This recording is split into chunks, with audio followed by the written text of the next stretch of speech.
पंचायत निर्वाचन पूर्व मुख्यमंत्री बड़ घोषणा एणिकी पंचायत प्रतिनिधि कार्य अवधि मृत्यु हेले किंबा अक्षमता क्षेत्र में मिल अनुकंपा सहायता।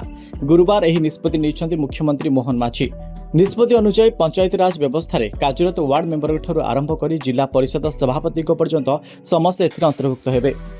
पंचायत प्रतिनिधि मानक कार्य अवधि समय कौन कारण मृत्यु घटिले निकटतम संपर्क को 2 लाख टंका अनुकंपामूलक सहायता राशि प्रदान कर उभय आखि हाथ किंबा गोड़ नष्ट हेले संपृक्त पंचायत प्रतिनिधि को 2 लाख टंका एवं जदि गोटे आखि किंबा गोटे हाथ किंबा गोड़ नष्ट हुए तेबे 1 लाख टंकार सहायता राशि प्रदान कर। सांविधानिक व्यवस्था पंचायत प्रतिनिधि माने होउछन्ति तृणमूल स्तर निर्वाचित प्रतिनिधि। से सीधासळ लोकों सह जोड़ी होई रही थांती, लोकों सुविधा असुविधा सेमानक सहायता करती। ग्रामांचल विकास रे सेमानकर महत्वपूर्ण अवदान रही है, किंतु सेमानक क्षेत्र में कौन दुर्घटना घटिले सेमाने बहुत असुविधार सम्मुखीन होई थांती। ए सब को दृष्टि रखी मुख्यमंत्री एही सहायता राशि प्रदान पई निष्पत्ति ग्रहण करिसेंति। ब्यूरो रिपोर्ट निश्चर्त न्यूज।